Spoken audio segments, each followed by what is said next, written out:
Bum bum bum ba-dum ba-dum bum bum Oh, bum mate, bum I'm bum. bum. Man, man, man, man, man, man. Bum bum bum bum bum. Go on, let's join in. Money, man, bum, bum, bum, bum. Bash Bros. So make sure you subscribe to our channel, Bash Bros, for more content. Make sure you like and subscribe and put those notifications on. Or the booger man will get you. I'm not fucking about. This meeting has been carnage. Mate, what the fuck? Word up, Andy. What's going on? Can you hear me okay, yeah? Yeah. Is it cold up north? You're wearing a fucking jumper? No, I've got a fucking fan next to me, but it's about 22 degrees up here. Yeah, it was 28 today. And I was absolutely fried doing legs. My soul left after like that. Were there many topless people in Trojan today, Dan? Well, luckily well, on a Sunday, like 2, like there's no one. No training because they're all in the beer garden. So luckily we didn't have many topless wonders. Again, I personally think it should be banned to train topless in a gym, but that's my own opinion. You know, a bit of a nipple poking out's all right, but... You're going to defend the argument then, Jack? No, I'm done with that, John. I'm done with it, mate. You're done with topless training? Yeah. Nah, but it's all right because you've got dad bod. I look like shit now, so that's the only reason why. Maybe got the youngest dad bod ever. Yeah. Was that comment the other day a troll, or was it actually like a real account? Real account. Where the child was. That was a real troll from someone else. I did not instigate said troll. Well, it was you. It was not me. Dan Mcnab. No, that's not with me. A fake account. That's not my name. That's not my names. Oh, I'm fucked. The fuck is going on? Johnny's got his fucking beater out. Fucking Garrett's hair's still looking fresh for some reason. Yeah, I've been in all day. You've just been there, literally waiting for the podcast invite. Mate, I've been sitting here since 6 o'clock this morning, like, you know. Oh yeah, you gotta get ready. Gotta get the mood ready. You know, I knew it was 4 o'clock today, Jack. Yes, because it's my fucking birthday. Birthday, boy. How old are you, bud? 406 today.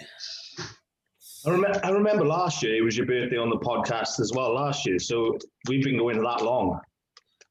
Fucking hell, is that real? Yeah. It's an anniversary one. That's terrible. That's terrible. We should definitely pack it in soon. All right, should we start the format?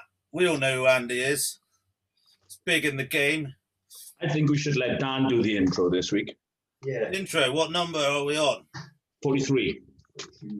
All right. Wibbity dibbity danger. Welcome to Bash Bros. Fucking, yeah. Episode 43. I probably already said that. I've actually just got no brain cells left. Today, we have the northern fucking bombshell that is Andy Scott, part of the only Scottish Bodybuilding Connect, representing fucking William Wallace style, kilts and all, big in the game. Double British champion in 1 year, 2019 PCA and NABBA, Destruction Derby, and then got a bit greedy and kind of faded for the universe, unfortunately. You're like, I did indeed, mate. Thanks for including that. To be fair, I was gutted for you as well because like the season was going absolutely amazing, and I knew you were upset because you hadn't brought like what you could have. So I was gutted for you, honestly. Because I was just one of those ones, mate. It was like after the PCA British, instead of just kind of like holding where I was, I kind of tried to just keep dying harder and harder. So, and it backfired. And I played that game. It's kind of hard to like actually go, oh, I'm already in shape and I've already done really well. I should just like chill out. But you're like, it's a bigger show. I've got to go harder. And like I fucked that up a fair few times. Yeah, but it was a good learning curve though. Just so happens that the universe title is always one that I've wanted. So, you know, it's always a bit shite when you mess up your, well, not mess up your look, but you know what I mean? Like you kind of fade for a show that you really want. So Yeah. but Dan comes in and takes it off you. yeah, Well, I know. Yeah, but then, Fucking like, bastard, you know, someone came and took the overall off me, you know, it swings and roundabouts. So, you know, That's true. so shit happens when you party naked, man. Exactly. No, mate, you look brilliant that day. You know, when you're backstage and you're pumping up and like everyone's wanting to talk to you and you can tell everyone's kind of looking at you and stuff. Backstage, I knew that wasn't happening with me. It was with you, and I was like, because I was watching you, and I was like, nah, I've definitely fucked this. No one's paying any attention to me. So you always know backstage when you're pumping up if it's good or not. But I remember going to the front to make sure I could see your routine on stage, because I was like, yeah, this guy's going to pull some fucking shapes. And I've got 0 shapes. So I was like, yeah. I lived my prosing routine through you, and then like turned on and did like some quarter turns and fucked off. But yeah, it was fucking sick. The moves. I mean, that's like was like one of your signatures. It's like you've got all the classic poses and stuff. And yeah. And yeah, another reason that I was kind of gutted for you is because you were kind of changing the game a little bit with, you know, you're beating some mass monsters. You beat Jim, and then now a British as well, and he's a fucking colossus dude, and stuff like that. You're kind of like turning heads in a kind of a different like direction, like yeah. Oh well, but we're gonna see it. Is Naba? I mean, Naba's not happening, is it? So no. That's what I was going to say. Is they pulled the rug underneath that goal. So I think. The plan was this year to do the uni again in November, and but no, I decided to go down the Two Bros route this year because I'm not taking another year off because I took you last year off. So I try my hand at that. So yeah, I mean, I think that was a fucking good decision. I don't know how the people played that game last year. People like dieting for a show and then like had to like wait 12 weeks for another one and just. Do we get round 2 this year then? We're gonna get round 2. Yeah, everyone's doing the fucking Arnold. Everyone. All the big boys. Everyone's doing it. You're doing the graftism. Yeah. Qualifier. Yeah, because another show popped in like a week after, but that was like late, and I'd already kind of put it in the diary, so I just thought, and it's a bit closer to me. You know, it's like trying to travel further, or like if you can do it closer to home. Yeah. 100%. Yeah, and then it's the NEC, isn't it, for the big dance? Yeah, but I'm the same as you. Like I put the Bodies by 01 in the diary, and then I was like, oh, I'm not changing it now. So yeah, so I think I've got 6 weeks to the Arnold, so that might be a bit of a pain in the arse, but we'll see what happens between then and then. So I was trying to figure out like what the best bridging time gap like is, because 2 weeks isn't really enough because you need some downtime, like maybe like, you know. Well, I do usually have like a couple of days off, eat some shit, and then feel shit, and then start up. But then if you do that for a week, and then you've got to like, I mean, I peak. I do stuff in the week after peak week and all that. So if I've got to like have some time off and then try and like manipulate again, it doesn't have the same effect. So yeah, I think like 3 weeks is like the perfect. Yeah, because I think when you think of like 4, you kind of feel like, oh, you're going to take your foot off the gas a wee bit, but you take it off like a bit too much. And then you put the gas on, you're like, oh, fuck, it's still 3 weeks to go. So, I'd say 3 weeks is definitely kind of the amplify. I think I've done 3 weeks between the NABA Scottish in 2019 and Hull. That felt really, really good. I really enjoyed that kind of timeline. But 6 weeks, I don't know what I'm going to do, but obviously I'm working with Patrick now, so I'll let him decide what I'm going to do. So that's the good thing, isn't it? You don't have to think, just a machine. Yeah. Thing. That's what I love about having a coach is, as well, like last time when you were like, oh, I'm going to push harder, your coach will have the like overview, because you're reacting like emotionally, aren't you? And you've got the overview effect to be like, actually, no, you should probably chill out. You're already in shape. Yes. And how's your experience been with Patrick so far? Because you know, there's been mixed opinions of him based on the fact that he's very regimented, and so that obviously suits you, does it? Is that sort of the kind of bodybuilder you are?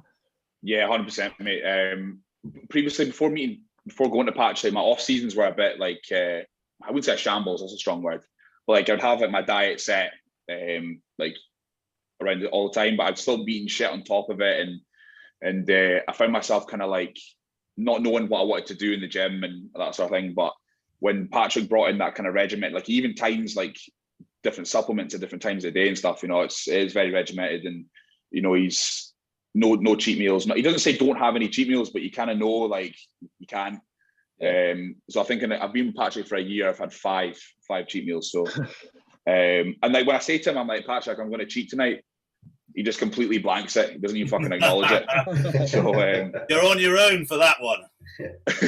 So that one. I mean, I find if I'm doing an off season, I don't want to fucking cheat because there's no joy in food anyway. The only time where I'll go off plan is say like I want to, like my mum wants me to come over and I don't want to make a scene, or like, you know, someone wants to go and do something. You don't want to be like getting the scales out for your mum's birthday if you can avoid it. Do you know what I mean? Like, so I don't use it because I want to eat.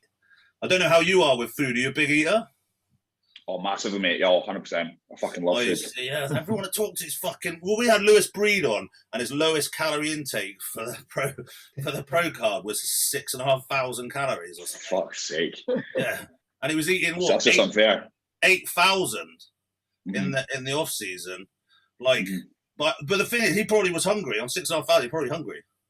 Oh yeah, 100%. Like me, I can hit like 300 plus pounds on like on kind of 6,500 now. I didn't used to have to go 7,000, but now I can kind of like play it like you can get there easier, can't you, each time? Yeah. But fuck me, 8,000. That was what Jamie Johan came on and he said he was doing 8,000. And what was he like 330 or something? Completely fucking nuts. Talking about Jamie, have you seen his most recent photos? He looks. What, in the garden? Have you seen the one in the garden where it's a bag of veins? Disgusting. Fucking love it. Fucking class. Fucking love There it. was loads of comments saying he was jimmying up his arms as well. Did you see all that? Oh, really? Yeah. Who fucking cares?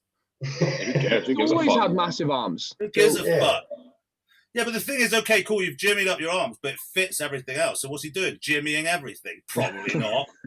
Probably not. And also, if he's going to jimmy up his arms, why doesn't he jimmy his fucking calves? Like, do you know what I mean? Like, why are you going to... He's probably not, is he? He's probably just fucking not. I remember seeing, like, Dorian Yates, he was commenting on, I can't remember which pro show, but Ernie Taylor was there. You know, remember Mr. Triceps? Yeah. And obviously his triceps look like they don't make any sense. So like everyone's saying, oh, people thinking they're sight injecting like his triceps, and Dorian just said the same thing. He said, if he was Jimmy and stuff, don't you think he would have put some in his calves? wouldn't you put them in your? You know, Jamie will admit like his calves are a weakness, so why wouldn't you put them in his weakness? So it's untested bodybuilding. Anything goes at the end of the day anyway. So who cares? Yeah. Just don't die. That's like pretty much. It's always a plus. Yeah, you're usually bigger if you're not dead. Usually. Unless you'll run over, then you're like wider, but the side shots are a problem. You know, quarter turns, you're only winning 2 shots, really, aren't you? If you're a road strudel. Where the fuck is your head at? Oh, mate, Sun's got to him today. I got sunstroke from inside the gym, I'm pretty sure. Literally, they've got like an electric fan, like a proper like fan, and I just put the extension cord on and just carried it round me with me, like for the whole. So it's like half a foot away from me the whole time. Boombox on his shoulder. Oh yeah, I was fucked. I'm still fucked now, to be honest. I felt so bad for the dogs that I got my aircon unit and like wheeled it into like the dog room. But then I put the extractor like into the bathroom and turned like the extractor in the bathroom on, and they went and have a piss, and I've created a sauna in the fucking bathroom. So swings and roundabouts. Nice. So, because Dan's not going to ask because he's a shit host, and you give a rundown of your competition history, what got you into bodybuilding, all that good stuff, what we would normally do with our guests. Yeah, so I started lifting. So I joined my gym on my 16th birthday, and the goal initially was to move up because I played outside centre, playing rugby most of my life. So I wanted to move up to the flanker position, but the boys who played flanker with me, they were all like 6'2", 6'3", and obviously I wasn't going to grow anymore, so I'm only 5'11", and so I tried to kind of just put on size to go for that. And the goal, I suppose, any kind of guy who takes anything seriously wants to kind of take it to the top at some point, and the goal was to play for Scotland eventually. But I kind of knew around the 15, 16-year-old mark that was never going to happen. It just wasn't good enough. And so I was like, right, okay, well, I'll channel more energy into this lifting weights thing. And watching boys on YouTube, like, remember all the old muscle tech videos, the 60-second on muscle videos? Yeah. I used to watch them at school and that. And I was like, who are these? Who are these? I'll say, all the Arnold from all the fucking movies and that. But so I obviously searched all them and kind of like just got into watching shows through them. And I was like, you know what, I'm going to give this a bash. So when I was 18, I said I'd take 2 years to try and go for a show, and ended up doing my first show in 2012 at the NABA Scottish. And then from then it's just been absolutely fucking addicted to this ridiculous sport. So and yeah, I've won UKBFF British juniors. I won the NAB overall British, the PC overall British, and NABA Scottish overall.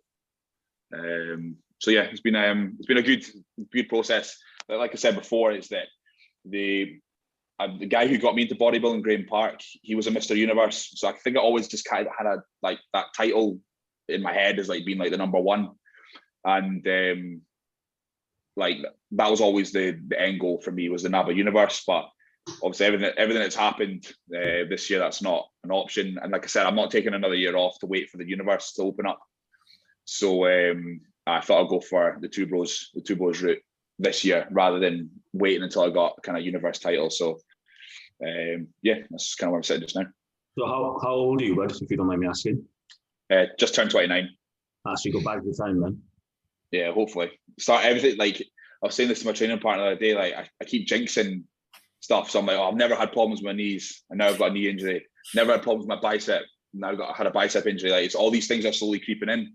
And when you hear guys, especially like Dan, who kind of say like, I'm old as fuck and everything hurts and don't take your 20s for granted and that. And then it's fucking happening now. So yeah, slowly creeping in. But no, I still feel good. Still making progress. So that's all that matters at the end of the day. So well, that's the thing. And it's like, as long as each show, even if it's small, because it does slow down, let's be honest, it does slow down. As long as you're like not going backwards, then there's the flag to keep pressing forward. Yeah. So I always say, I'll quit when I look at 2 show photos and I've got worse, then I'm out. Yeah, and not 100%. Just like I fucked a condition or something, like, the muscle starts disappearing. We can't do a Dexter Jackson and just come in forever, like, amazing. So you going for the pro card? Is that the goal, the IFBB pro card? Yeah, that's the goal this year anyway. So I'm going to do the Bodies by O qualifier on the 22nd of August, and then 6 weeks later do the Arnolds. So it'll be a good, like, you always want to get your pro card at like kind of the hardest show, which obviously back in the day used to be the UKBFF British, and so yeah, you always want to kind of target kind of the hardest show possible, which is why always the universe was always a big deal for me as well. So but there's always a good show out at the universe. There's always a good like depth. Yeah. But this show is going to be like the old UKBFF. Yeah, 100%. From everyone's turning up, it is like for amateurs, like the best of British is going to be there. Yeah, I think it'd be one of the best shows in a fair few years, I think. Yeah, 100%. And then you throw in all the European guys that can make it over as well. And well, let's hope there's some COVID problems and they can't. Just keep them all on the red list for me, please. Yeah. Just keep. All right. I'll write a little letter to Boris. Look, there's this show coming up. Did you see what happened in the Ukraine show today? It got evacuated for a bomb threat. Fuck, really? Yeah. Who the fuck decided to bomb a bodybuilding show? Some guy who placed fucking outside top 6. That's what I'll do at the Arnold if I'm off. Sabotage it. Right, okay, so we might as well dive into some questions. I'm not going to lie, I was a bit late putting the question box up. I like the photo. Andy, did you approve of the photo? No. All the photos we could have chosen. Yeah, I would have expected a better photo. I thought, Andy's not going to like that. Yeah. No, I look like I've been on a good night out after in that photo. Andy looks like you're on a good night out, yeah. And I'll throw one in. Obviously, you're known for more of your like artistic posing and stuff like that. Where did that come from? Have you always been like that? Like, what was the motivation, or what inspired you to sort of bring that in? I guess the kind of guy who brought me in, Graham, who I've mentioned a couple of minutes ago, he was always a good poser, and he always used to say to me, like, if your posing routine's like your only time on stage by yourself, you know, it's the only time to do something different and whatnot. So, and I don't know, I guess I've just got a kind of bit of like an inner dancer in me, I think. So I think that was my excuse to kind of let it out. And obviously I just like posing like that. I like being dramatic. And I was saying on my podcast the other week was that I kind of play like a character on stage. So like that's not me. And that's kind of how I view it. Does he have a name? Does he have a name? No, I haven't given him a name yet. No. I was gonna probably wait for someone to name him, but no, it's just like I say, it's just a character I play. It's like that overconfident, cocky prick, basically. So, I guess that's where it comes from. Just comes from wanting to be a bit of an entertainer and that. So that leads on to the next question. Josh Law put a question on there, and he said, "Will he take Dan on as a posing client? I want to see Dan slide across the stage." Fucking need it. I do fucking need it. Yeah, of that artistic inner dancer is I'm not that. I can slap at a bass, I can hit down some rhythms, I've got chops, but when it comes to moving the body, I'm dyspraxic. Next time I'm down in Bristol, mate, I'll give you a shout and we'll just cut some shapes together. Some classic shapes. Imagine that. Absolute potato put in real shapes. That'd be sick. Just bring your beast on stage, Dan. You know, like, don't get me wrong. Like, when I've like tried to do a pose, but like, well, maybe I'll try and do like some like outing and stuff. I just look fucking stupid. I don't. You have to wear it as well. I mean, you've created an alter ego to like wear it, that confidence and stuff like that. Yeah. You have to deliver it with such conviction, otherwise it just looks shit. You have to have those balls behind it, and I just fucking don't. I just don't. I'll play some dramatic music and then do something really slow and hope that, you know, some sort of juxtapositional like viewing technique like makes it look like it's dramatic. That's what I always wonder about some of the guys who like commit to classic. You know, they don't have like they don't have that kind of posing behind them with the, you know, that whole, in my opinion, that whole category should be that, you know, it should be that kind of over the top kind of posing and stuff. But see guys just going up and hitting compulsories. It's like, why are you doing the class then? I'm like, I understand some guys have that kind of more classic look, but you know, if you want to, that for me is the excuse to do that kind of posing and kind of put yourself out there with that. So I agree. I definitely would if I could. I've tried. There's still time. You're an open bodybuilder, mate, so it's all right. You can just walk on and be a fridge. Because realistically, the posing's not even rewarded, is it? Like, no, exactly. So there's not a lot of incentive to do it.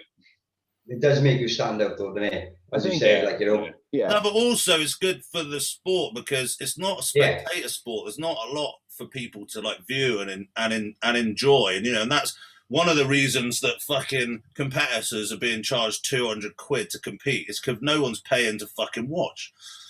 Do you know what I mean? Like football players aren't playing to play, are they? Like the spectators creating a thing, and that sort of like showmanship is probably what's missing to bring in kind of mainstream like viewers.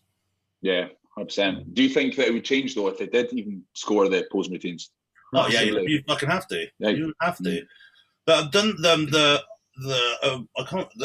does the Arnold Pro Show score the It used to. I think they stopped last year. I think last year it stopped. Yeah, so it used to. So that did create a different result often because of that. I mean, but then Branch Warren, won the Arnold, and his posing is massive. And it also allowed, like, was that not the year? Remember the year Kai Green beat Cedric McMillan on his posing? Like, that was obviously, that's where the problem comes in. It's like no one's going to beat Kai Green in posing, but he didn't have a superior physique. So then he's won off something that's not to do with the physique. So then, you know what I'm trying to say, like, how does that play in? They need to make sure they weight it properly, don't they? Yeah. So, yeah, just like if it was if it was close. Yeah. But I mean, there's arguments for and against, I guess. Yeah. It's good fun anyway. That's my argument. It's good fun. Yeah, do you like it? Is that, you like being on stage? Like that's your thing? Is that a reason to do it? You enjoy? Yeah, I mean, yeah. I wish I could do it like a rugby game every weekend. I literally wish I could compete every weekend, but you'd be dead after 5 shows. So Dan's excuse is he's doing the robot. He's attempting the robot on stage. Yeah, it's just that I've got arthritis. I can't move. It's like the robot, but I'm on Robot Wars and I'm on round 3. I mean, glued together. Fucking Robot Wars. Like, Robot Wars was sick. That was the best one. Love that shit. The best one. Until that guy with the wedge turned up. Do you remember there was Robot Wars and then there was just a guy that was just basically like a fucking wedge and then just won the whole thing? Oh, he flipped everyone over. Yeah, what a prick. Yeah. What was the big tall one called? The one that could just fucking annihilate everything. What was that one called? Yeah. Oh, it had like a fucking like hammer sickle thing on it. It was like a fucking Grim Reaper. Wasn't it Matilda? Matilda, yeah, I used to have it. A remote control one, yeah. Amazing. It's still on now, isn't it? It's still showing up. From the past. It's still on Is now? it still on now? I'd expect to have There's still atomic bombs like fucking like attached to them. Fucking missiles, heat-seeking missiles, fucking uranium. Like it's just that guy from Red Dwarf? He was on. Oh yeah, he was always on it. Yeah, he was the one presenting it originally, wasn't he? There's different presenters, so it's not. He's got a good funk band. Ooh. He's got a good funk band, the guy from Red Dwarfs. Yeah. Yeah, go Google that shit. Decent. I'm not lying. I thought you said something else. Good fuck band. We'll leave that alone. So next question, Andy, right? Turn pro or Scotland win the Euros? Yeah. I saw that one, and I hate football, mate. So I couldn't. There we go. So and also that'll never fucking happen ever. So yeah. Next one, you kind of touched on it a little bit. What did the early off seasons look like, and lifestyle choices, etc.? Fat. That's pretty much Up until I was every off season up until I was about 26 was a pretty fat one. I would not out of laziness, just I didn't care. I don't care how I look in off season. I don't mind being a little bit chubby and round in that. It doesn't bother me. I think once I got in shape, the first time I got in shape, from that point you kind of know that what you're capable of. So you're kind of like, oh well, I'll get fat as fuck and strong as fuck, and so yeah, that's kind of where I sat. And then lifestyle wise, I would do what anyone does in their early 20s. I'd still go out in that. I wouldn't go out as much as people my age, but I'd go out and drink and stuff like that. So that was far more common, whereas I honestly don't remember my last night out, to be honest. So lifestyle wise, it's definitely changed now, and I think that's why Patrick is a good fit now, whereas Patrick would have been an awful fit 5+ years ago. I just wouldn't have matched at all. But because I'm a lot more, I've done all that shit. I've done the fat off seasons. I've done the nights out. I've done the boozing and all that sort of stuff. It's all kind of out of my system now. So I think that's kind of where it's in just now. So. Yeah, I do think you need to do that. I see a lot of people starting young, and I'm thinking you're gonna like miss out, and then probably go and find it later. Go and like. I mean, Jack obviously is the world's most boring man, so he doesn't need to go out. And obviously he's just swimming and clunge all day, every day anyway, so it doesn't matter. See, I started competing when I was 19, so I thought, it was I thought that's quite young, but I think I had a good balance up until about the age of 26. So I managed to still progress, but still kind of enjoy life a wee bit in that. So I'm 32 and I'm still fat in the off season. I progressively got fatter in the off season. I always just under 8. I accidentally would just be ripped all year round, and I was really struggling to put on any size because I could just eat whatever, and I'd eat cake after every meal and just eat shit and nothing happened. All it did was just boost my metabolism, and then I felt like I wasn't like digesting it properly, and it just nothing. Mhm. So like I kind of found that I had to get a bit fat. Yeah. Recently. I'm never really like that fat, but you know, you got like the distension. So I've only got like a pinch, but I look like absolute dog shit until about 3 weeks out. But like I said, I don't give a fuck. I want to look good on stage. I don't give a shit about any other time. Don't you think, Dan, maybe there's merit to when you're younger, like not dieting at all and just like year on end, just getting like eating, training? Because I never dieted ever until I was about 23. And I think like from ages, because if you're dieting from ages like 18 to 22, you're missing out on a serious period where you could be sort of growing every year. Whereas now there's so much information pushed out about, oh, you need to do like mini cuts to resensitize and stuff. And I think people are just spinning their wheels and ruining the sort of best period of time to grow. I did a perma bulk until show. But then as well, it depends what sort of body type you have. Like I've got clients who can't fucking do that because they like look at like some cheat meals and just turn to shit. Like, you know, the polar opposite to someone like James Breed. You know, everyone's completely different. And you can usually tell like these sorts of people. And it depends where you have to suffer. Usually, unless you're a genetic freak, you have to suffer somewhere. And some people have to suffer in the diet part, and some people have to suffer bulking. So I think like, yeah, it depends who you are. Like if you're not tracking yourself and you're prone to holding body fat and stuff like that, then you're gonna, you know, and say you've been holding, you were a chubby kid or whatever, you've been holding that fat for like 10 years.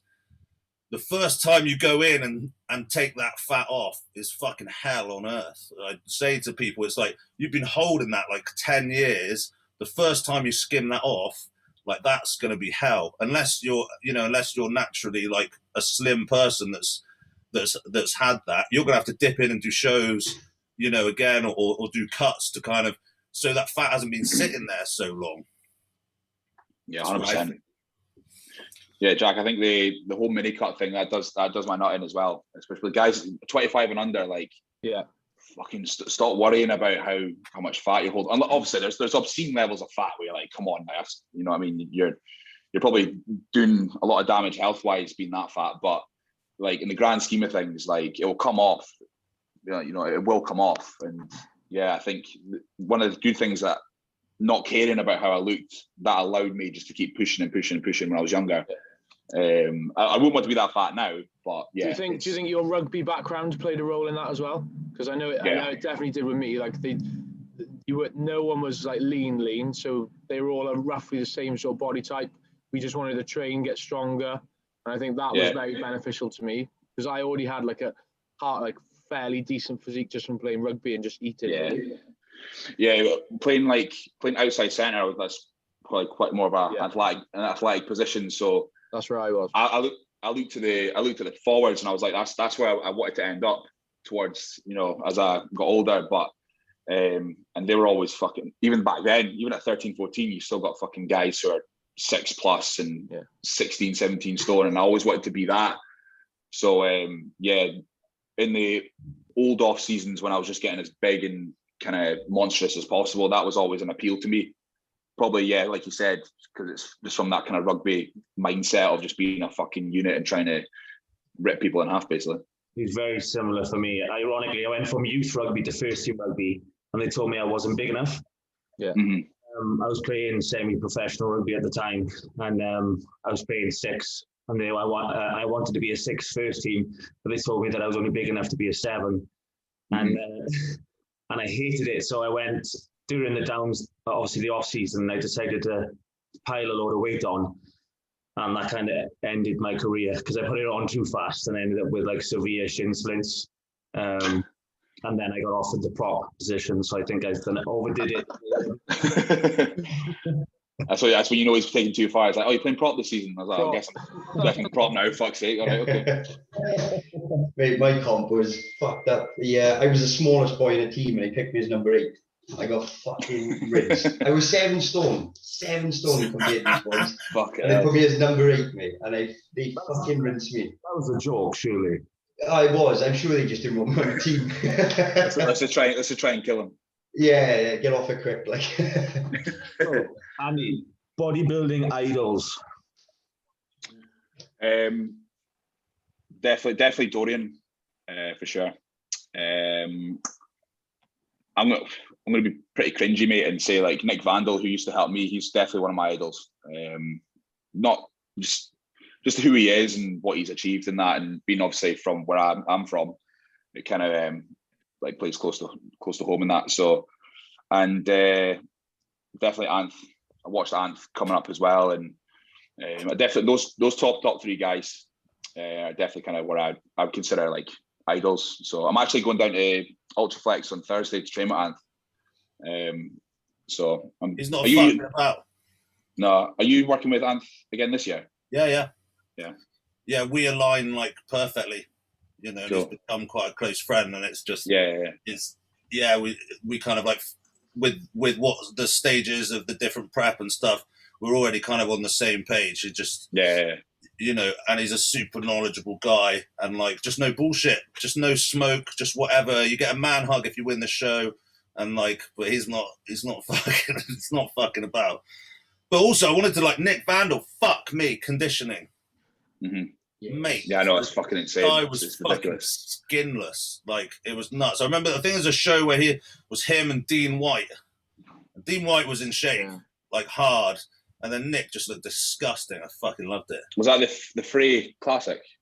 I think so, yeah. They flew somewhere together. Yeah, Germany, yeah. Yeah, and like, oh, mate, it was... Yeah, I remember it was the 2016 PCA Scottish, and Nick was like, do you mind having a look at me? So he took me, so we went, obviously, wherever it fucking was. And, you know, when you look at someone's condition, and like, even as a bodybuilder, you're like, I feel a bit sick looking at that, because that's like, nasty. That's who he was like. I was like, yeah, I think you're fine, mate. So Nick, like I said, Nick's no bullshit as well. Like, obviously sounds a lot like Anth, like just tells it as it is, doesn't throw compliments about, doesn't try to blow smoke up your arse. He was the perfect guy to kind of get me where I needed to be, and obviously I won all those titles with Nick as well. So it's he's definitely an idol of mine. What's he doing now?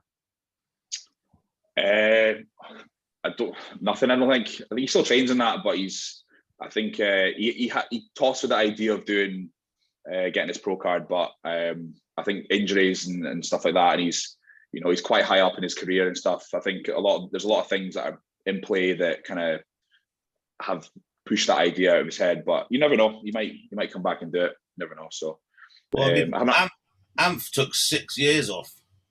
Yeah. And then just came back and won his pro card.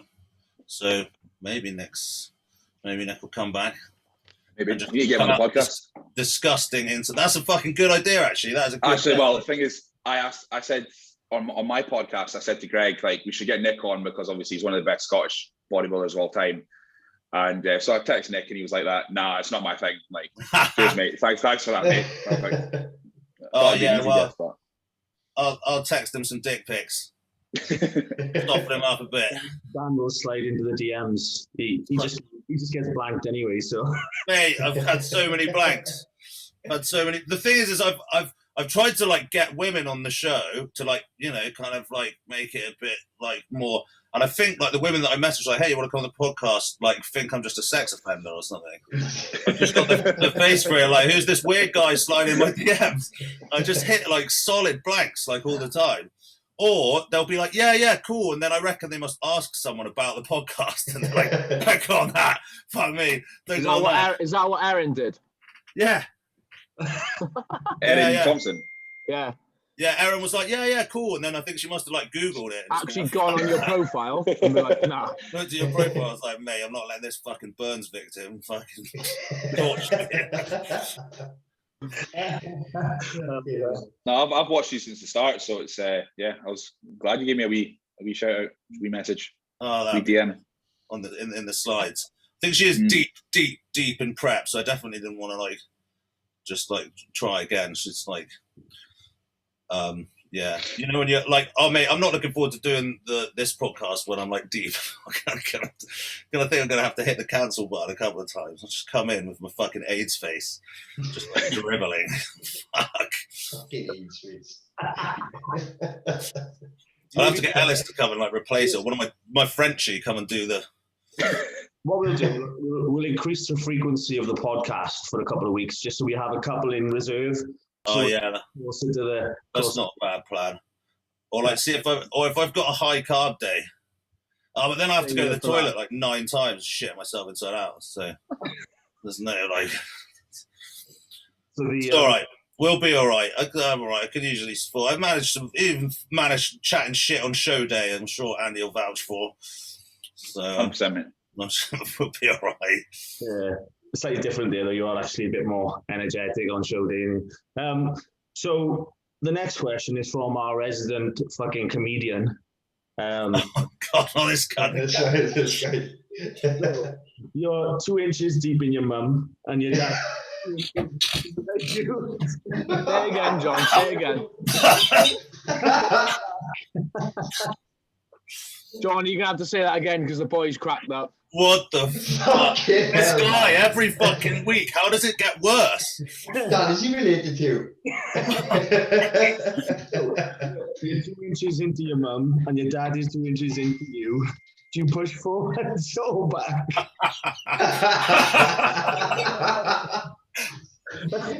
Oh my mate. God. That is. I mean, that doesn't need an answer. That's just enough. That is enough. Jack, would you like to answer, Jack? Yeah, Jack's the one for this.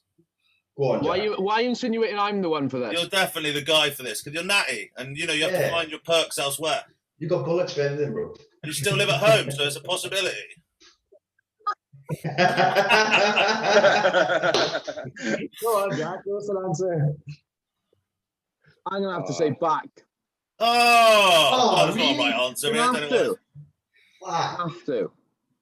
I can't really give a reason why, but it's just. No, I don't think it needs. I don't think it needs exploring. I think maybe move on before that gets a little bit. Same guy. Serious question this time. Best and worst cycles that you've tried.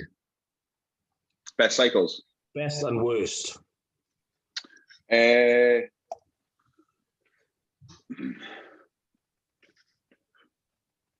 750 test D, 600 EQ, and like 150 trinacetate. Those 3 combined, and then GH obviously like 6 IU GH, and a little bit of insulin on my chest and shoulder days pre and post. I've always seen kind of good results with that. So, which is funny enough, that's what when I started working with Patrick, that was the first thing he gave me, and I was like, oh right, I've already done that, so I know how well I was going to respond to that. So, yeah, that's you get obviously. I love EQ just due to the fullness and the roundness you get from it, and I don't even help with appetite, but I do feel a lot I just feel thicker and rounder on it. And then the trinacetate kind of obviously that aggression, power, and stuff, and the kind of it's proper bro science, but like kind of like that kind of fat burning effect you can like feel from it at least anyway. I like those three combined definitely. I just can't fucking do EQ. I actually can't do it. Really? I just can't do it. It's like I think it thickens my blood too much, even if I'm taking aspirin. Like mad headaches, and I just feel suicidal. I've like been in like meetings with like all the teachers at the end of the day, and I'm like, yeah. I've just fall asleep, like just randomly just start passing out. I fell asleep in a lesson, and you can take photos on your phone if they're like, even if it's locked. Swipe across, yeah. So I've like, I don't know how long, and then at the end of the day, I look at my photos, and the fucking kids are taking loads of photos of me sleeping on my phone. Yeah, so I can't fucking do it, and I can't do Dianabol either. Dianabol, you mean no, Dan? You mean if you were gonna do it? Yeah, obviously I'm natty. I'm just saying metaphorically, of course. I mean, it's just a story. So like, yeah, if just my prostate turns into a fucking watermelon, no fucking idea why. I actually, if someone needs any testing, then metaphorically I could test it. And then my prostate would turn into a fist. I'd be like, that's the real shit. That's a real prostate right there. What's the worst then? That's a real prostate, man prostate. I feel like dog shite on Deca, so anything Deca related. Even NPP? No, I don't get off NPP. No, Deca, I'm not. It's not like I'm not depressed or suicidal or anything like that, but I just feel just like not willing to do anything. So I don't like using Deca. But everything else, to be honest, like I get on with everything else. I've never had a problem with anything else. Like when you said with EQ, like my blood pressure maybe goes up by 10 points throughout the kind of cycle of that. But even then, it's not going above 135. So that's not really too much of an issue with me. Yeah, it's weird. My blood pressure is always slightly low. Like the doctor always is like bullshit. It gets it to read it again. So it's not a thing. I find I don't know. It emotionally fucks me for some reason. Don't know why. Everyone, and so like I don't want to do anything apart from just cry at like fucking adverts on the TV. I don't know. Fuck knows. So, MPP is the god's drug as far as I'm concerned. so do you know closer to shows and stuff, Andy, do you use any of the harsher things like Metal, Trend, Halo, anything like that? Have you ever had any experiences worth mentioning on those? I've fucking used everything. I really like Halo testing. Halo testing is like, that's just like pure aggression in a tub. So that always benefits me like 3 weeks out when you're just needing that, literally a kick up the arse. So yeah, I've used that. What other kind of harsher stuff is that? I've never used diuretics ever. So that's something I'll wait and see what Patrick does with that. But I've never used diuretics. I always just kind of see. I drink a lot of water anyway year round, and like I'm pissing like 3 times in the night in off season and that. So I lose water very, very easily. I don't hold water very. It's usually straight out. So always as I get closer to the show, I just get drier and drier and drier and drier. So I've never felt the need to do diuretics. So well, if you're already getting the benefits, the only thing that like a diuretic's going to do is just sap all the moisture from your muscle anyway. So, and you've got the condition. So many people think, oh, it's just water. It's fucking not. And then they try and do it to make themselves like more conditioned, and all that happens is all the fullness goes and they look worse. Yeah, I've had real issues trying to keep fullness towards the end. Like it wasn't. What was it? I think the highest I've done, it was for the Junior British in 2015. I was on 1,500 grams of carbs from the Saturday all the way through to the show every single day, and even then my weight was still coming down. And I honestly thought I had something like AIDS. I thought I had something because, or an intestinal worm that was eating all of it, because Nick was like, I have no idea what's going on. I have no idea why your body's not stable on that. So my metabolism is like a bit of a dick towards the end. So carbing up is a real struggle for me. Like even before the universe, I barely trained from 10 days. My training was like nothing. It was nothing at all. 3 days out from, I think I was doing like 1,000 and not moving for 3 days, didn't move at all, and still came in looking like that. So it's if I pull water, which I have tried in the past, like doing 0 water from like 6 p.m. the day before, I just flatten like fuck. So the PCA British, which I think was my best look in 2019, I had about almost 2.5 liters of water by that point. So, which is still a vast reduction to what I usually drink, but it's still quite a lot in general terms. So. Nice. There you go. Yeah. On that subject, what is like? So obviously we've all tried different approaches. What is the longest water cut you've done? So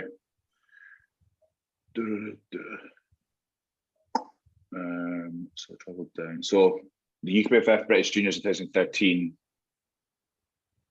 I had like a mad panic towards the end. So the day before I went, I think the show was on a Sunday. So on the Friday night, I sat in my gym sauna fully clothed for half an hour. And then I got on the train on the Saturday at about 10 o'clock to go down to Harrogate. And I probably cut my water then. And I wasn't on stage until about 3-4 on the Sunday. Wow. So that's probably the longest. I don't know why I did that. It was that kind of I have no idea what I'm doing. I've got no experience, so I'm just gonna fucking cut water like fuck. So More is more. How did you Yeah. look? Less is more. Well, I won, so I couldn't have looked that bad. But The thing I as well was, is like with water manipulation, the shows generally they're a little bit better now because no one's turning up to them. But the time where you actually go on stage is never anywhere fucking near when you're supposed to. especially when you could be FF as well. Yeah, that used to be fucking nuts. And also, and then if hopefully you're aiming to hit an overall at some point, like then you've got to hope that your water doesn't rebound by that point. Mm-hmm. So then you're like, what the fuck do you do? I mean, I do like the way Two Bros do it with bodybuilding being first. Yeah, That should be like that in every federation. I don't know why they, you know what I mean? Like at 100% bikini should be last and physique should be last because they do not have to hold that hydration levels in a physique that size. So I think it used to be a spectator thing as well because it used to be that people would stay for the bodybuilders. yeah. And actually, it did a fucking U-turn, didn't it? I remember going to like UK BFF, like British finals or whatever, and all the physique fans, because they turn up with like their gran and make them wear their fucking t-shirt with their face on, all this bullshit. Yeah, and like other fucking people on 50 milligrams of Deludinable, like they think they're going to be the next bit, yeah. And then they all come, and then they all bring, they buy all the tickets, and then in the evening they all fuck off. Because they've got to start carb backloading for their photo shoot or whatever the next day or some bullshit. And then so I remember sitting at like the UKBFF British finals, and they go like, and there's no one fucking there. Yeah. And there's no one there. But now because it's in reverse, they, more people stay for that.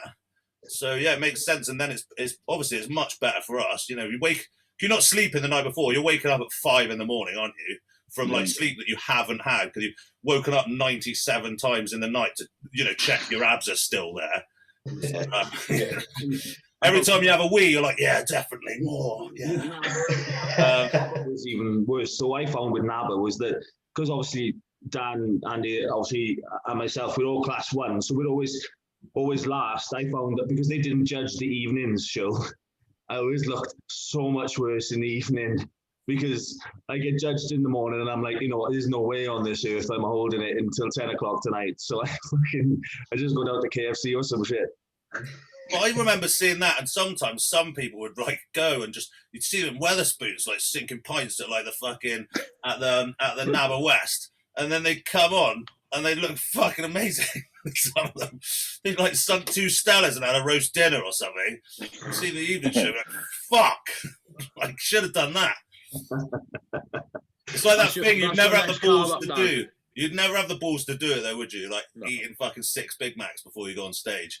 You could never actually do it, just in case. But I'm sure you're all the same. Like you got clients who like they compete, they'll then binge like the night after, and they're like, "Oh, we should try this." Like so and so does this. I was like, "No, but it's a completely different fucking environment." Like remember your head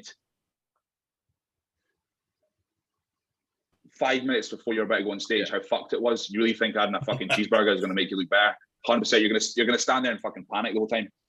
I know you think that like the next day, you're like, fuck, this is how it should look. Because like you never ever. You're in a bathroom in your own light, and you've taken a selfie. Well, you've taken 30 selfies, and you pick one of them, and you're like, yeah, should have gone on stage like this. And it's like, no, you weren't better. It's just like, and also all the stress like release and stuff. So and you fill up, but actually that physique on stage never ends up looking good. No. But it's it's the story that always happens, isn't it? I have to remind myself like the next day I'm looking fucking great. I should have done that, and then I have to go, oh no, I'm being that guy. I always take the piss out. I'm being that guy. Damn it. Yeah, it may be the fact that you actually have a tan at that point as well, Dan. Oh mate, yeah, that takes some fucking layering. That does mine. Fuck me. That's why I like doing NABA as well, because I can just get a roller and just roll Dream Tan on. And then it was like, oh no, I'm gonna stream tan this year. Pure sight, but no tan is as good as Dream Tan. No, you just like literally just wax on, wax off. Yeah. And then I have to turn up for fucking work teaching the students like patchy as fuck. I've tried to scrape it off with like a stone. It never really works. It looks like you got fucking leper's disease. Yeah. Yeah, I know that one. It always comes off the joints and stuff first. Yeah. The sweaty points. Yeah, like in the gym when it's like still like a little bit faded, like you shout a little bit, it's like, all right, you're like, yeah, this is okay, I could get into this. And then you look like just bits of your skin's falling off. Yeah, not the one. I hate look at your fucking toenails and they're all like manky and mate, mine have only just grown out from 2019. Actually grow out the whole thing. Ages to wash up. Mate, I couldn't get it off for disgusting. fucking love nor money. I literally had to just watch them grow out slowly. Taking like 15 IU of growth just to get them to grow faster. Yeah, exactly the same, Dan. I was the same last time I did it. Like, I literally couldn't get it off. I had to let them grow out. It's like, I'm not even joking. Like, it's Fucking disgusting. Absolutely disgusting. I got a hideous fungal infection. yeah. I got horrible feet at the best of times anyway, so it don't matter too much. Oh, mate, no, I definitely have alien feet. I can like pick stuff up and like write with them and stuff. It's fucking. Yeah, it is, mate. I'd like to see evidence of this. All right. I'll put it in. You can stick it in the episode. I'll write you a love letter with my feet. Or mix notes. Yeah, I can make some money. I can make some money there on OnlyFans, I reckon. Yeah. It's a gap. Individual writing for like people, little love messages written by my feet. That's it, mate. I'm fucking in. Film this. Oh. Desperate needs. Are you still being made redundant, Dan? Actually, I have been made redundant. That has happened, but we're getting taken over. So it looks like if they don't figure out who I am, then I'll get hired by the new company. So that's pretty good. I was doing interviews all day yesterday, so we did 40 interviews yesterday. So it looks like we've got some classes and stuff.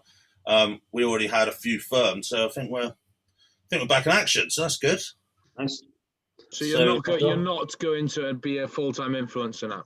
No, which is a shame because obviously I'm super influency. I did like try and be positive, like I'll just do coaching and stuff full time. I was like, fucking, I can't do that. I can't do that. It's the same thing. It's like the kids at work, but they're fully grown men on tren. So but the attitude's kind of the same. Oh, do I have to? Sorry, I couldn't do the check-in, and my mum ate my homework. I couldn't write 3 sentences about how my training's going. It's the same. So I think that if they're kids, I can kind of empathise with. Oh, it's okay, you're young. But when someone's a fully grown man who wants to be a champion, you kind of want to smash my own face in with a claw hammer. Well, Jack's actually doing the flip reverse. He's leaving to become an influencer. Yeah, but he's a prick, isn't he? So he'll fit right in. He's been having fucking Instagram stories like fly shit across the top since. It's going to get even worse now, eh? Even worse. Yeah, I just thought I'd jump on here to jump off here to jump on here. Dan, every day I'm going to be giving you that. I've got 2 spaces available, guys. Oh, mate, I love those ones. I love those ones. How have they got the same 2 spaces for 3 months? You're gonna film yourself buying a McLaren P1. It's fucking yeah. Put my screen time up. Put my screen time up. I'm pretty sure he's had all the stuff that you've bought with other people's lack of success in bodybuilding. That's what I really like. Look at this wicked car I bought from you all being shit. So yeah, I mean, Dan, it is right that you haven't gone into coaching, I think. Yeah. No, I have a small group of people that I know enough that I can I don't have to think about who they are. I know them. I talk to them. I know how their bodies respond. I can recall them in my mind.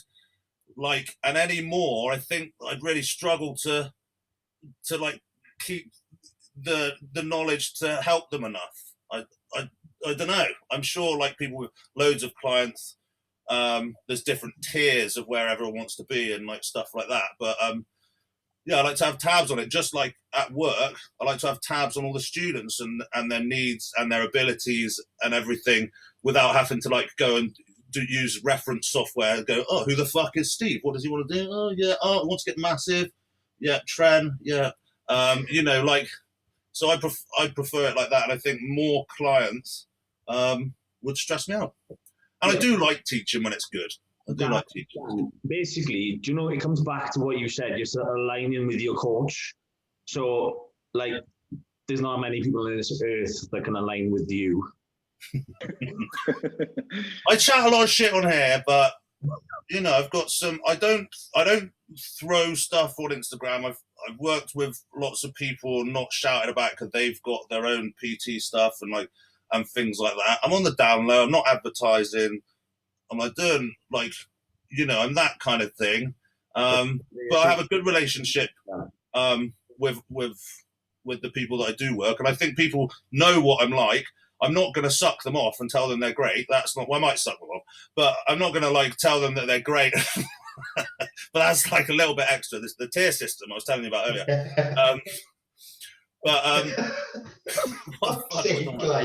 What the fuck? So yeah, if you want to join. I'm on second thoughts about joining you. But yeah, no, I have a, you know, I'm not quite how I see, and everyone's different.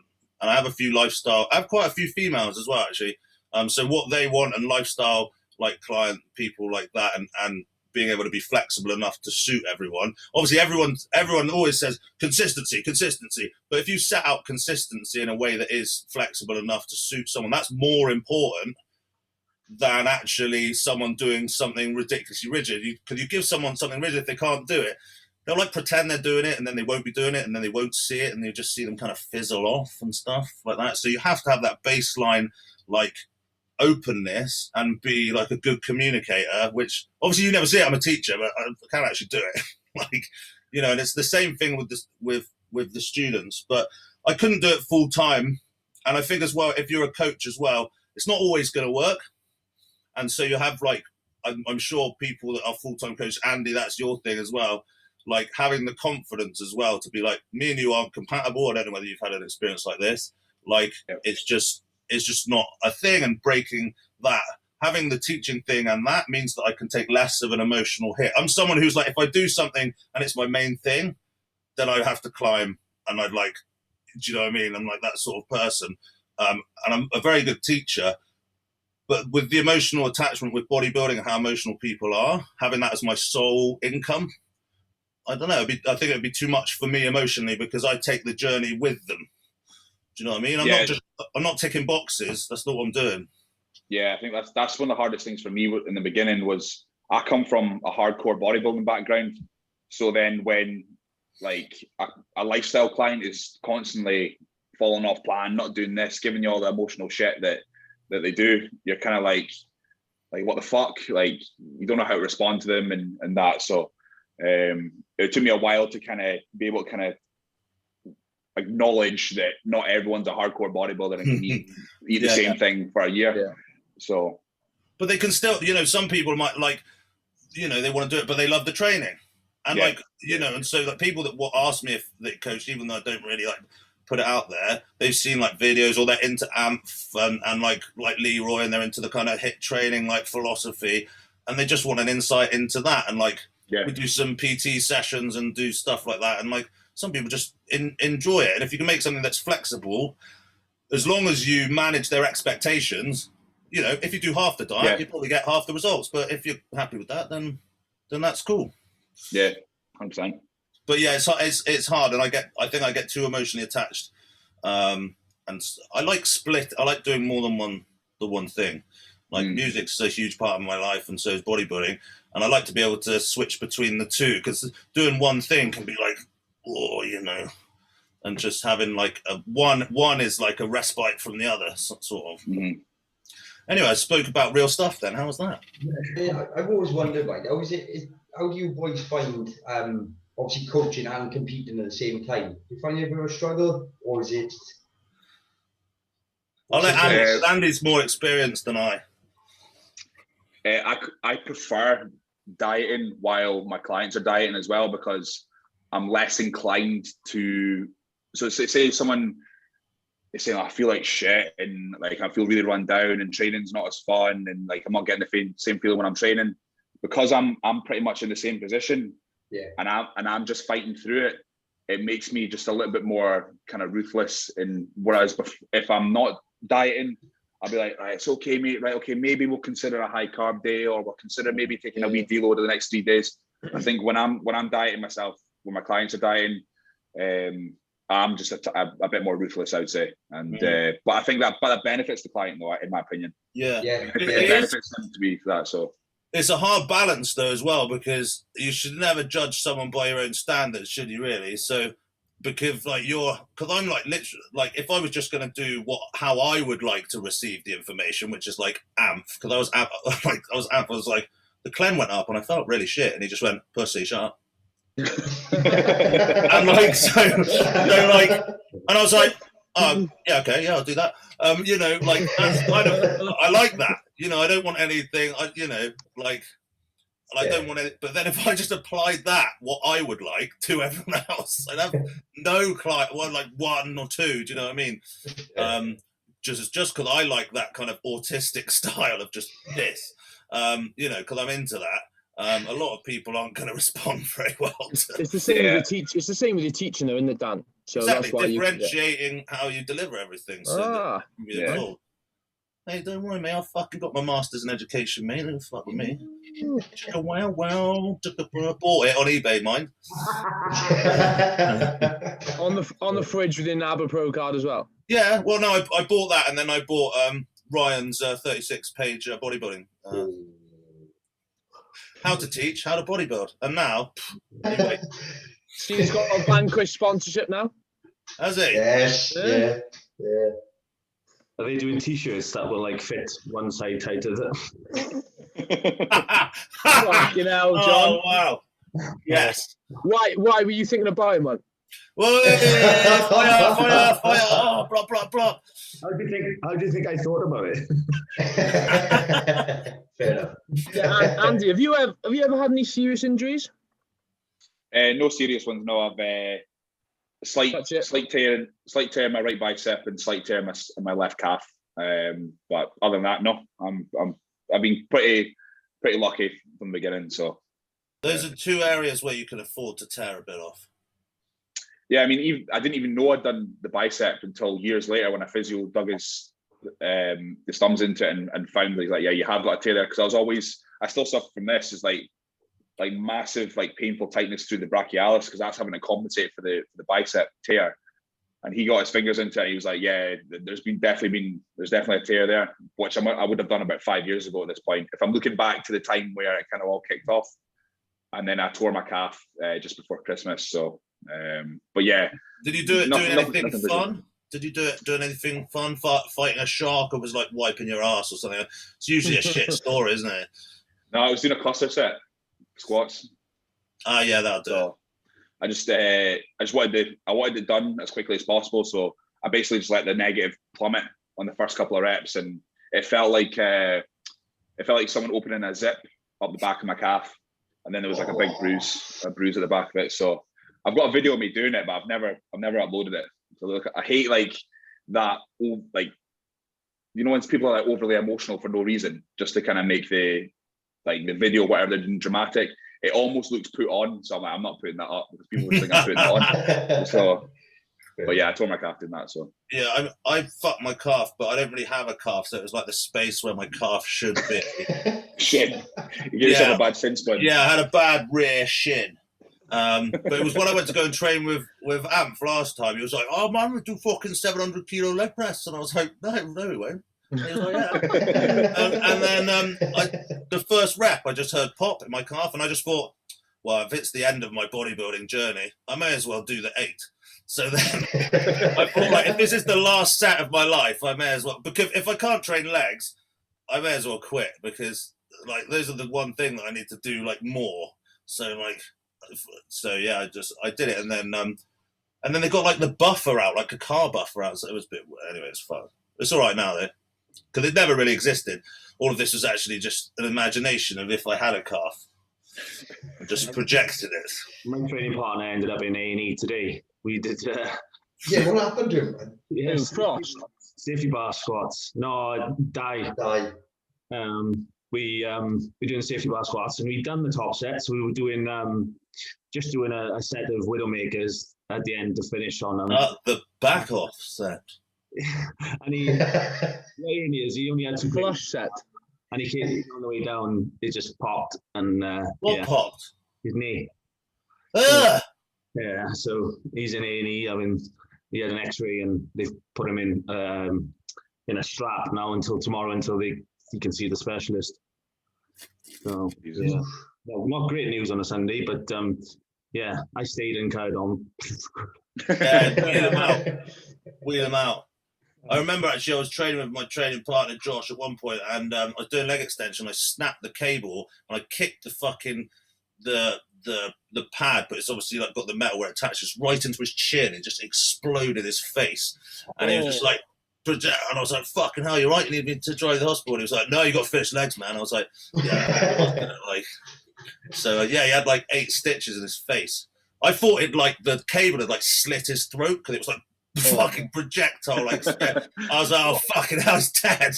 So like cup his neck, but he was all right. Did you see that upload from Dusty Hanshaw yesterday? Did you see that? What? That he's About being out of hospital. Well, yeah.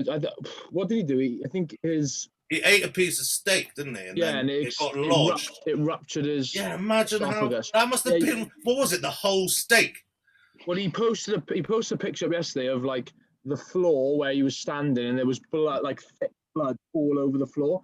But I don't know whether that was when it happened or what. I don't know, but looks good. I think he's back training and stuff now though. So imagine how hungry you've got to be to like swallow a full 300-gram fillet like in one. Should have blended it. Doesn't say a lot for the quality of the steak, mind, does it? Well, the quality of the esophagus, I don't know. Well, I mean, generally, if it's good enough, it'll just slide down, won't it? If it's that fucking chewy, you know what I mean? Well, just, I've never tried breathing steak. Call me old-fashioned, but I tend to stick to the air when I'm breathing. If you've got to swallow hard, they could potentially go down, you know what I mean, down the wrong one. So yeah, well, either way, he really fucked himself up, didn't he, from a fucking piece of steak. Just goes to show.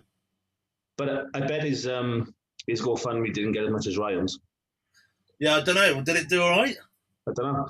I didn't look, but obviously his was some medical bills because he was in a coma, wasn't he? So I'm sure they was like. I'm not that I've got an issue with it, but that bloke's absolutely minted. So I'd have thought. Yeah, but he didn't set it up anyway. He didn't set it up. Yeah, that's true. And like I've said this before, if people want to give Ryan a tenner or whatever, no one's robbing them. Someone's saying, "Hey, do you want to go to tenner?" And someone's going, "Oh yeah, I'd like to." Like, I don't have a problem like with this. Don't get me wrong. Like, if I'm in ICU or whatever, and any of you can't start me up, and like I will come back and haunt you if I die. I'll come back and just fuck. Don't worry, Dan. I'll use your name and send it directly to my bank account. Haunt your fucking buttholes till the end of time. So I might just set one up, even if there's nothing wrong with you. I will just set one up for your mental well-being. That's all. Oh mate, fucking hell. Yeah, I could do that. To be fair, being an influencer. You just save up for a lobotomy so I can be a fucking vegetable. Just wheel me out in shows. Well, we've been sat here talking. I don't know why it kind of picked my. I looked at your background, Dan, and how fucking stinking your room is, and then I looked at Andy's background. He's just casually got one of his swords sat behind him. Yeah. Yes, really. I'm not allowed my sword in the house. Where's your sword, Dan? Not allowed it. They don't trust you in the shed. It's at the gym. It's fucking sharp, man. The one I've got, it's got like fucking, I don't know. Yeah, I'm not allowed it in the house, which is a good practice. It's like in a stone, but I've got like a big dog, and if it fell on him, it would proper kill him. Like it's got like side blades on it, so it's probably the stone doesn't hold it perfectly straight up. It kind of sits at an angle. At least, so I was putting like the sheath or whatever you call it. And yeah, it doesn't. Yeah. So. Well, the thing is, this is my office, yeah, and how Ellis has interpreted that is looks really this is where all of the shit goes. So I had a nice office. It started off like all right, and now it's just a dumping ground Yeah. for like. Dan, you can't online coach with that, mate. Come on. Where's your ring light? Where's your blue light blockers? Where's your standing desk? These are blue light blockers. They're just invisible blue light blockers. Yeah, I don't know what's going on. I mean, it's the dog's room, really. The dog sleeps there, and he's not fussed about it. He likes some stuff. So yeah. Yeah, when you were room there, bud? What's that? Are you when you were room there, bud? Or was I go? Yeah, that's his room. Yeah, obviously. If it was his room, it would have the sex swing in I it. don't know, like. Oh, there they are. Do we have any more questions for the man himself? I don't think so, pal. I think that's it for the questions. So I mean, I guess it's about time for the Dan's top tips. 5 top tips. And he's watched the show, so he might have been ready for this. Let me clarify the actual movement you're attempting to do with your hands, please, so that we can. Okay. Like every time we meet somebody from the podcast, they can do it. Okay, so like, yeah, we could. I mean, it's kind of like phones for you, isn't it? But no one's on the phone. So yeah, 5 top tips.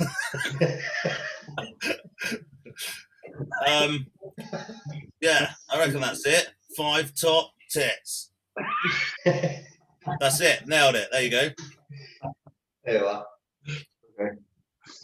So, explain it, Dan. Yeah, so if for those of you who haven't made it this far into the podcasts, basically it's 5 top tips for any aspiring bodybuilder or even human or caterpillar or whatever. Some of these have been proper shit. I think Ryan Cartwright's were the worst. So doesn't matter if they're shit. Neil Hills, he'd obviously watched one of the podcasts and like rehearsed it because he fucking nailed it. We were all like mesmerized. So, but don't worry about it. Just five things that you would tell, I don't know, a younger you or someone about anything. It's going to sound cliche and fucking as fuck, but your gut's always right. That's one. That's my number one, probably. Fuck me. I'm gonna. Yeah, I have to not live by that. Yeah. All right, okay. My gut's always right, but that's okay. Not your gut's all right, but use discretion. Use discretion, viewers, because if I listen to my gut, I'd be murdering people on bus stops and shit. Right. So, yeah, just Andy's gut's all right, always right. Mine, not so much. If you're not a psychopath, listen to your gut. Good plan. There That's better. We touched on this earlier. Don't be afraid to get fat if you're a young, aspiring bodybuilder. It doesn't matter; it will come off. It's hard, isn't it? We tried to do it once. I don't have 5 thoughts in my head. At the end of the day, just how you said it. At the end of the day, you're the only one that cares about your bodybuilding. Truly, that's definitely one you have to get into your head. Like when I see, it's obviously it's good, but when you have like clients and friends who do their first shows. And they're like, oh, I've got 30 tickets for all my friends that are going to come. I was like, they're not fucking coming, mate. Like, you've just wasted all that money. So don't get me wrong, it's a great sport and it's a great hobby to do, but you're the only one that actually cares as much as you do. So just remember that. Yeah, and also that's not like a bad thing. People. No, not at all. Yeah, so like for you. People saying surround yourself with positive people and people that support you. No one gives a fuck. You're deluded. But that's okay for no one to give a shit. None of my family have come to any shows because they'd be really bored. And I don't want them to come and be bored. And my mum won't even look at photos because she's like, oh, it's disgusting, you're gonna die or whatever. I was like, oh, everyone's gonna die, mum. Probably you first, actually.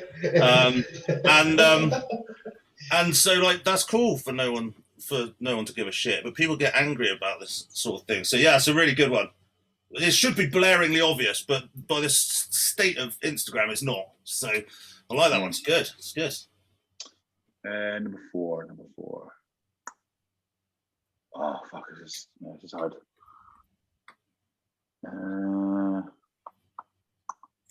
Maybe somewhere to visit in Scotland. That's a hard one as well, mate. I went to Durham Cathedral when I went to Durham last. I thought I'd go and have a little look around. You got to have some of them, right? I've got a few of them. Yeah. I mean, I've been at Edinburgh Castle's nice if you ever want to kind of go there, but you'll be the only just full of Americans, so you wouldn't actually know you're in Edinburgh. So that's a downer. I know. But that could be four. Go to Edinburgh Castle. Number 5, just stick to a training philosophy or method that for longer than 6 months. That's that actually goes out to a few of my clients who want a new training plan every 8 weeks. So that's probably my 5th one then. We could look at Dorian's training plans for 10 years and they're exactly the fucking same. It's just people don't want to get better at it. They just want something else. But they're just bored because they're doing it for the wrong reason. They're just bored. Well, they think a new plan will energize them into doing something they fundamentally don't want to do. Just do something else. Go and play darts or rim a taxi driver or, whatever it is that you enjoy doing. But absolutely. And also, find a training philosophy and a style that resonates with you. Yeah. You're kind of a high intensity kind of guy. You go and train with Amph and Dorian's your hero. We're about the same sort of shit. But that's not for everyone, is it? Some people can't harness that. And if you can't, then your volume needs to go up. Some people like to do pumpy stuff. And if you're genetically gifted enough for that to work, which I'm fucking not, then go and do that. 100%. So a question I want to ask, because Patrick's all about hyperplasia, sarcoplasmic hyperplasia with the cluster sets and stuff like that. And there's been a lot of research to do with this. Now, only from observation, do you think that the ability to cellular split has a genetic fixing? You see some people that can do this kind of pump stuff and all that and seem to just do you know what I mean? Do you think there is some people it works for more than others? Yeah, I definitely say so. I mean, you can break it down to if we look at the difference between a white person and a black person. Does the black person have more of a genetic predisposition to be able to do that than a white person? Possibly. So maybe that's the reason why black guys are rounder, and because we're all made of the same flesh and tissue. So I would say there is a genetic component to that. I mean, you get some guys who we're looking at. I definitely think you can enhance what we all know that what you're naturally capable of. Because look at the difference in James's physique, working with Patrick, how round and bubbly it is now. And I would say the same from my physique. I always felt I was very a bit more rugged looking rather than round. And in the past year working with Patrick, I've definitely kind of been able to round out my physique a lot more, because obviously shoulders is the number one area where I need to bring up, and they've definitely come up for sure. So, but in terms of genetic component, I definitely think that some guys are going to respond better than others to that level of volume and able to round out their physique for sure. So, I like a little cluster set. I don't like it. Like's the wrong word. It depends what exercise. Cluster sets for barbell squats and that are fucking horrific, but and there's he makes me do this rest pause on a leg press, and that's just it's not even we train and we do all these hard things to do just to make training more interesting than that, and once you've done it, you're just oh, that was quite fun after you've done it. But there's this thing he makes me do on a leg press. It's just fucking not. I might as well go and do a different sport. It's that fucking shit. What is it? Yeah, Come on, I want to know. Yeah, what is it? So it's what you want to do. You want to do one working set. The second working set, you use the same weight for 10 to 12 reps. So it's just a rest pause. So pause for 45, rep till you can't do any more. Pause for 30.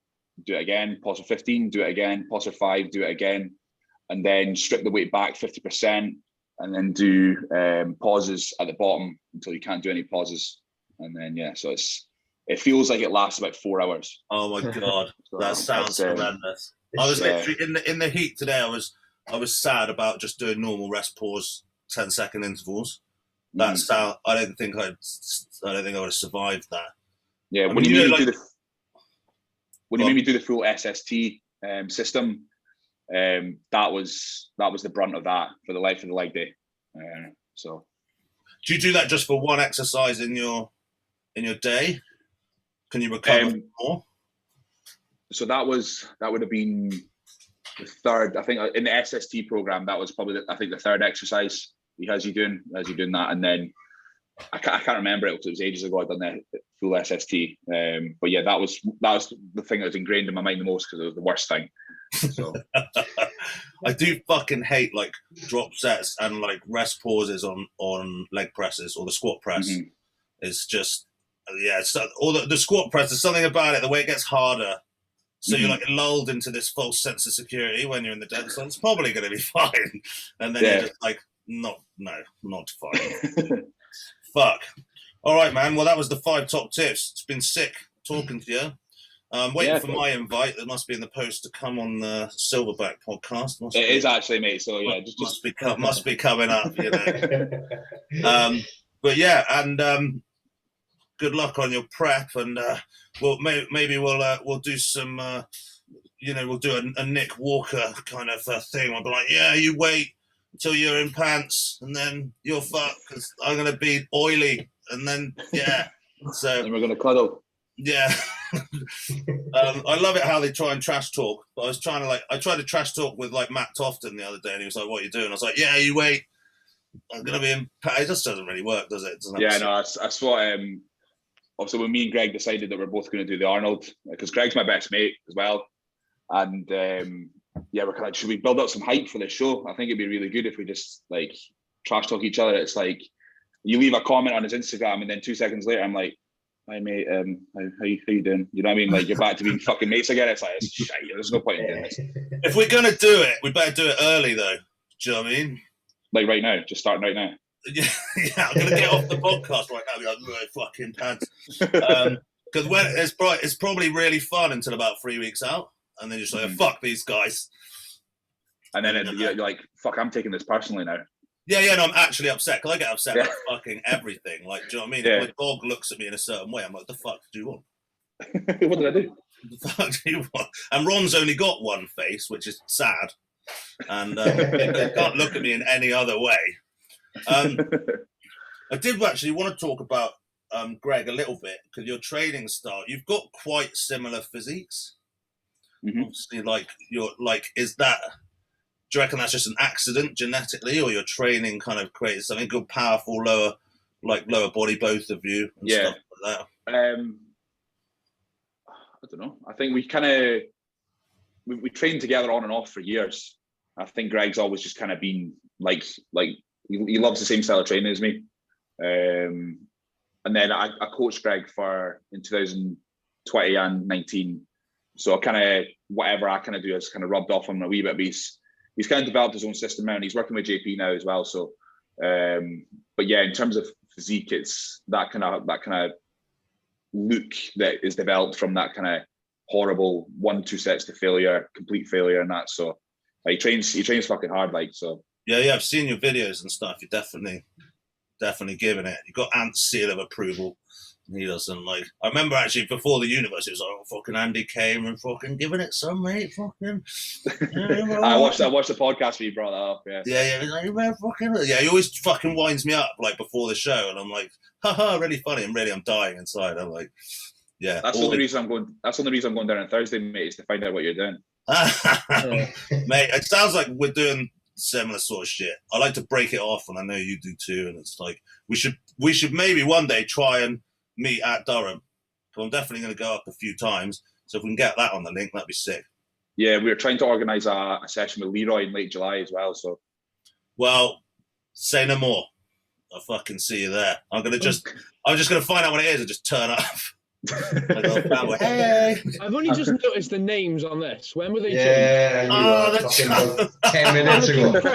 You can fucking shut up, the mentalist. Amazing. Mate, at least I know what I am. All right, we should probably go because I'm going to go and see my mum because it's my birthday. Yeah, it's cool. Yeah, Thanks happy a lot, birthday, Alex. bud. It's been wicked, Cheers, Cheers, Andy. Andy, guys. Speak Peace soon, out, man. guys. Easy.